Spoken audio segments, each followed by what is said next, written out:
Thank you. So you're representing TU München now. Enjoy. Thanks. Thank you very much. Should I give that to me and I'll give that to you? Thank you. Do you want to sit down? Oh, it's like okay. we can swap. But I appreciate the offer. So, should we be here? Yeah, that sounds good.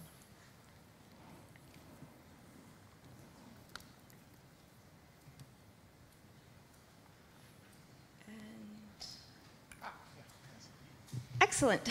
So, good afternoon, everyone. My name is Caitlin, and I'm joined today with my colleague Benjamin. And today we're going to talk to you about regulating recommendation systems. It's absolutely no secret that the way we consume content and reach our content has changed over the past few decades. Once upon a time, when you would go looking for content in a magazine or something, everyone would kind of have the same view of what was on the rack. Everything is kind of in everyone's sight. You see what's there, what's not there.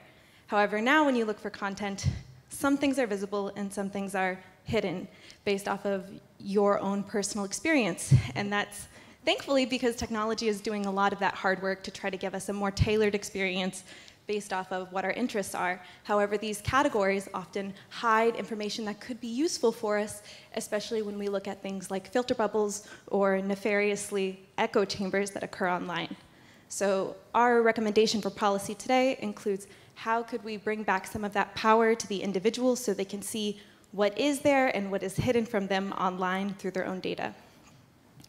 In this proposal, what we would recommend is that when companies are using recommendation systems to conceal content, that always needs to be disclosed to the user upfront, that all of that categorization is provided in some sort of human understandable layer that fully describes what your categorization is, and that you as an individual would have the power to either create new categories, update the current categories, or delete information that is in this categorization, and that there would be some amount of analytics provided to you so you can see how your categorization actually compares to peers around you or people around the world. And we see that as very important because while there's a lot of data that is protected by GDPR, this is not. And I'll let Benjamin explain what this could look like. Exactly. So this is what a possible implementation might look like for Google Search, where Google tells you that you're being categorized, and in this case points out to you that you have a particularly extreme categorization, namely that Google categorizes you as more neoliberal than 99% of the users, which you can immediately see and change. And you can also access any other categorization and change that too. So current day recommendation systems use the query of the user plus user data such as clicks and view time to give, as a black box, recommendations. We want to make this process more transparent by breaking it up into first a categorizer that creates this human readable categorization, and then the recommender, which only has access to that human readable layer which the user can control. We thus don't want to regulate how the algorithm is supposed to work, which is going to change as technology evolves. But we rather want to regulate what data the algorithm gets to work with. Now, obviously, there are still some open questions, which is one of the reasons why we're here, because we'd love to discuss this idea further. By whom and how are these categories decided? Are they shared across platforms? What if users actually want to have a particularly extreme self-categorization? Should they have the right to? And will this proposal actually give the desired results? There's some very promising research on similar systems that are much smaller with 3 to 4 categories. But future research has to be done to show that this works at scale with hundreds of categories to give the results that we want to increase transparency and user agency in our digital world. Thank you very much.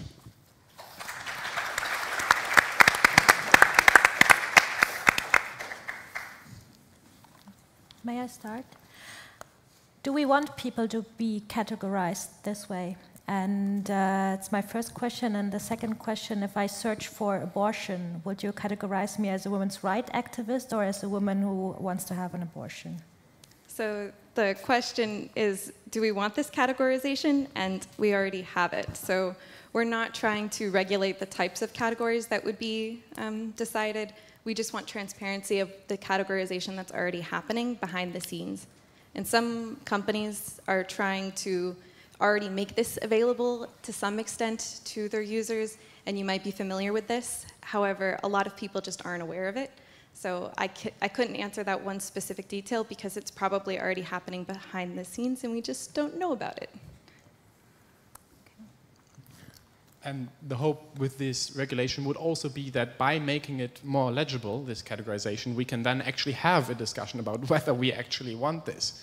Because that is indeed a thing with a lot of research on this topic, where people say, okay, let's make this legible, and suddenly people are worried about being categorized. Well, they have been categorized their entire lives and just never knew, and never actually thought to talk about it in the first place. I think it's important to understand that not every recommendation system is based on explicit categories, right? Once again, sorry for being the nerd. In terms of technology, right, if you do machine learning-based approaches, depending on how you structure the machine learning process, you may or may not end up with explicit categories, but rather you get a recommendation just like that. And the very point is that you don't have that kind of profile.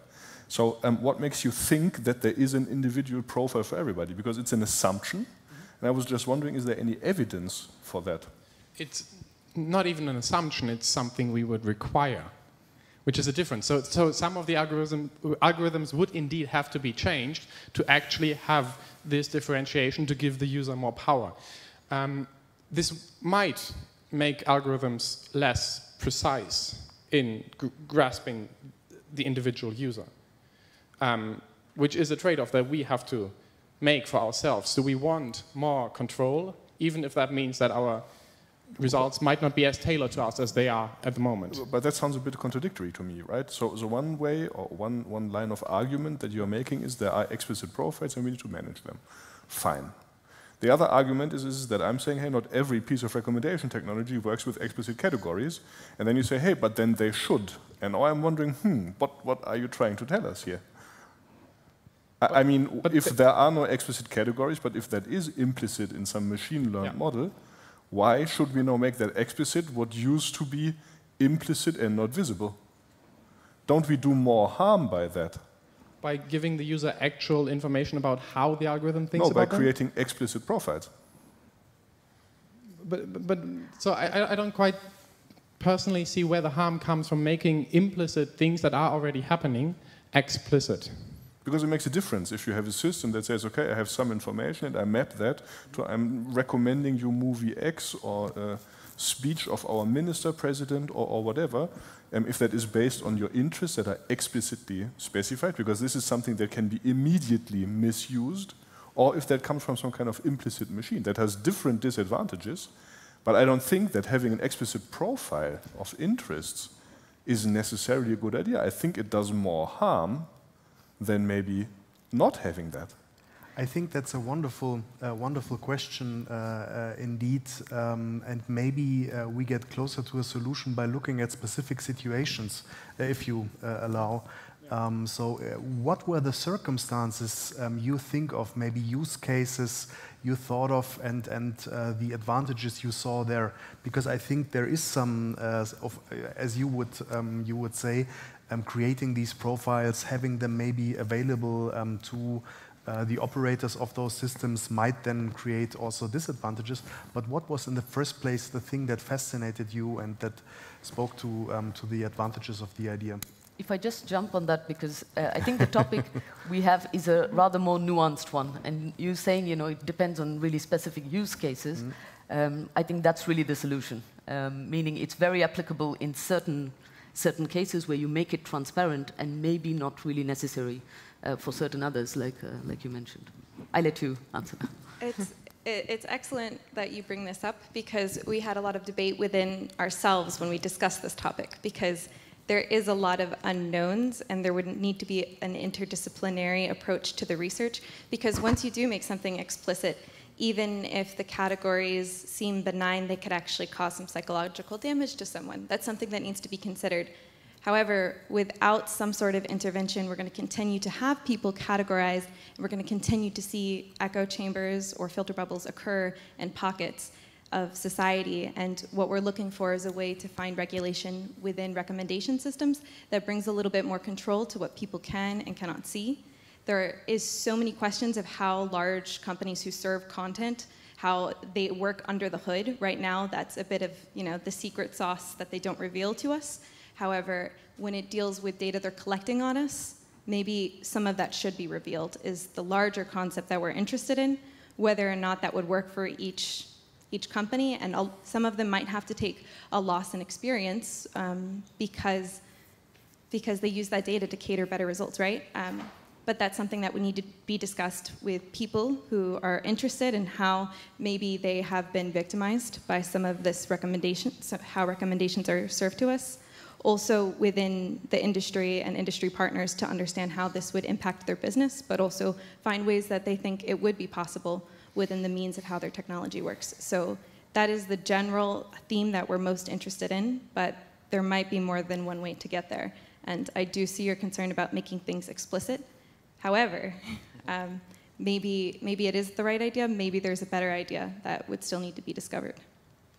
And have you spoken to any of the big companies, or what do you anticipate in terms of their reception to such a regulation? But it's on the companies, for sure, but also, as you said, individuals as people, as society. How do you think the reception to such a regulation would be? That's the aspect that we focused on more because, yeah, companies might not be too happy with that. I think companies weren't too happy with GDPR. A lot of us here might be, hopefully. There has been research with systems like this. And I think a big question is, if we throw too much information at the users, are they actually going to make use of it in the first place? Or is it because it becomes too complex as a system, do users actually not make use of it? The research that we have been looking at, where they have built similar systems, has shown that users tend to be very positive when it comes to these kind of systems, when it comes to control. Even though some of them then start worrying, I'm being categorized. So by making this explicit, there is obviously then suddenly also more awareness of the topic in the first place, which creates some worries. But from what we've seen from the smaller scale experiments that have been done with user experiments, it has led to very positive results. I can speak a bit more on how industry might react as well, because I work in IT consulting in experience design, to which I can say when GDPR was something that we needed to adopt, it was not a welcomed experience in many regards, because it means that there's going to be some technological debt and everyone needs to change a few things in order to accommodate. However, I think in this case, with certain data that's collected on us that we don't know about, maybe that is something that is worth advocating for, even if it means that it'll take some very difficult conversations with all of the different ways that content is served to us. There's also some large accessibility, usability questions that would need to be considered, because we've decided to give you a very specific use case of how this could look like, but that was on Google. It would be a very different experience on TikTok and a lot of other, services that provide content and conceal content. So it's definitely a larger discussion, and I would imagine they'd be unhappy in some regards. So, sorry for being a pain. I don't get your point, right? Think about recommendation based on your book buying history.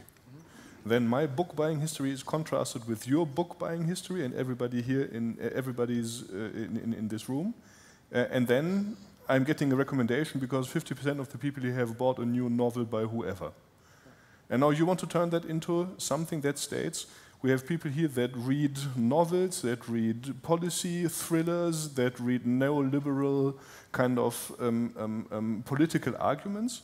Is that really what you have in mind? So I'm not sure I made myself clear there. Yeah. Recommendation system is sometimes just based on the history of what you have done. There is no explicit understanding of what that entails. And you always want to turn that into an explicit profile that may not even be in line with what has been learned. I really don't get the idea here. There are recommendation systems, of course, that do build these explicit profiles. How do I know? I have worked on those myself. But that's not always the case. And in fact, it's increasingly rarely the case. Yeah, that's a fair point. The problem we have with those systems, and this is then just from the very conception of these systems, is that even if the user get the data to those systems, they have no idea what the machine does with it. Because even the computer scientists don't necessarily fully understand how these neural nets, for example, work. And we hope with our policy approach to give a little bit more transparency, even if that means changing the way some of these systems work. But the hope would then be that if you and I have exactly the same categorization, no matter where we are in the world, no matter who we are, we actually know that we are going to get the same results. So I don't have to worry that when you search something and when I search something, that some hidden things that I have no idea of or no control over give you different results than what I get. Okay. But it is indeed a conceptual step, a conceptual ask of what we have to do and how these systems would have to be built from that point onwards, yeah. And I quite agree that it would be people like yourself that would need to be at the table having these discussions, because maybe it's not all recommendation systems. It might just be certain types of recommendation systems. It would need to be a discussion. Actually, my thinking evolves a bit around the point that you just made. Is on the one hand, it's about the data collected, and on the other hand, it's what does the machine do with it. And it made me think of an article that I just read, because you can ask for your data that has been stored by a company. So this journalist asked Facebook for his data, and after quite a quarrel, they actually got it. And it was such a massive data dump that it was almost impossible to access. And now I imagine what a machine could do with this kind of data. And that would definitely not be just, in your example, this one type of recommendation or saying you are categorized as X. It would be probably not even possible to display the types of conclusions that a machine takes from this huge amount of data. So the question that keeps coming back, because I love the idea of being able to self-control your presence in the internet, but at the same time I fear that if you try to boil it down into, if you only show certain categories, for example, or show certain parts of the learning that a machine generates from data, that you might kind of get the opposite effect, that you strengthen filter bubbles, because let's say I'm a horse lover, but I'm a bit of a cat lover, and then it shows me I'm a cat lover, and I try to kind of increase that I'm a horse lover, and then I get just even more horse content, even though I might be, stimulated by some more dog content. I don't know. You get my point. So this is actually something that's bugging me today already. I feel like it's so hard to break the bubble already, to the filter bubble, and get access to new types of thinking and new types of content. And that if I'd be able to self-control only that little part of categorization that's shown to me from the huge that is actually done, that it might have the opposite effect. There are other alternatives that we've kind of discussed amongst ourselves before we joined you. And we could do nothing and let the market regulate itself in this regard. There are other recommendations by advocates like Frances Haugen, who thinks that Facebook should go back to a chronological order of giving you your own content. I don't think there's a right solution for everyone. However, I do think that we should probably be very strategic in what we think we could regulate to try to give people more of their own control with how they can or cannot see information online. Because the real problem is when you do find yourself in one of these bubbles and you can't, get your way out of it again, which is the anecdote of what happened to Frances Haugen's friend who found himself in a eugenics group online. So that's what we're most interested in trying to tackle. But isn't then the problem not that I need to uncheck some data that a platform is using to categorize me instead of just showing me how the platform categorizes me?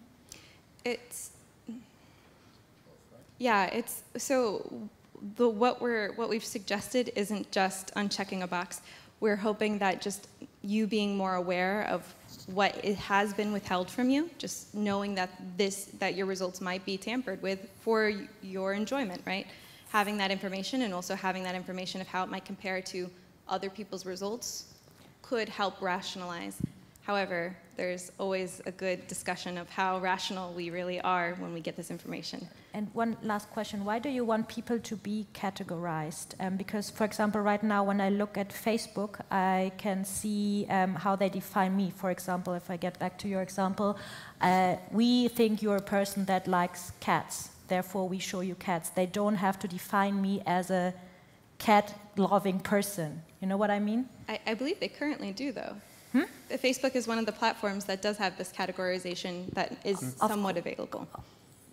Yes, they categorize me, but they don't define me through this categorization. Then they don't say to me, you're a cat-loving person. They say, because you like a lot of cats, we assume you like cats. And now we also want them to say, and this is why we made that assumption. Or this is the assumption that we made. But you know, I think it's, maybe it's easy with this example from cat pictures, but it becomes super problematic when you define people like you did in your example as neoliberal. Where do you start, where do you end? What do you put into this political categorization? So I think there it becomes very problematic, and I think when you, if you really want to show people how they are being categorized or what data is used of them, make a different approach, like, you know, you liked a lot of cat pictures, therefore we think you like cats. Or because you liked a lot of posts by a social democratic party, we think you are interested in social democracy, for example, and not you are a social democrat. Yeah, so the phrasing there would have been, you have been categorized by us as. Not someone who is interested in, not you are. Okay, you know? yeah. Okay, yeah, okay, yeah. That's the buying history versus explicitly saying you're a neoliberal person, right? That's the point, yeah. What do you do with journalists who are researching in right-wing extremism? They aren't right-wing extremists, you know? So you can't categorize this person as a right-wing extremist. They are interested in right-wing extremists because of whatever reason? I don't believe that was in the example. I don't believe that's how it was exactly worded. But this is something that's more, and if it is, maybe we should definitely take a look at it, right? I should have checked that. But I completely agree. This is the reason why we would probably also need a lot of psychologists also in that kind of room, because anytime you categorize someone and make it explicit, you might be also causing some harm along the way. And now we have to ask, is that something that we think is necessary? Is that the best solution for this? And is there another way that we could surface how our data is being used for us or sometimes against us? That's why I made this example with abortion in the beginning, because if you put someone in such a category, like, you know, I search for abortion, and you categorize me either as a, you can either categorize me as an activist or as the person who searches for abortion. It can be super problematic. Just look at the US right now, where it can become illegal very soon, you know? And what happens to these persons who are searching for abortion? And we had seen several problems there with data that was misused, especially when it comes to abortion rights. I think that's a very important comment, because it kind of feeds into what I think is your goal, to make these categories more fluid and to show us how relative they are, to also empower users in cases where this makes sense to change that. So if you have carefully crafted use cases that exactly are also communicated in a way that show the value of your proposition, I think it's a strong one. I've been in contacts with clothing retailers, and they say, for example, gender fluidity is a big problem for them, and they would like to do something like that because they feel that some of their customers have kind of do want to kind of change their gender or how gender is perceived with clothing retailers, but it's very hard to communicate that, and that's definitely something you should invest in. On the other hand, I see a lot of, and I also have to say this, I see a lot of value because there is a lot of these categories, especially in the political space, and I think here, if carefully communicated, it would be actually great to, as a user, be empowered to switch things up in certain regards, so to have this user empowerment there. But as you saw from our reactions, it's really important to pick good examples where we exclude technological questions, knowledge-based recommender systems, and see the values of your proposition. one of the reasons why we're here, to exactly discuss these questions. Thank you very much. Yeah, thank you.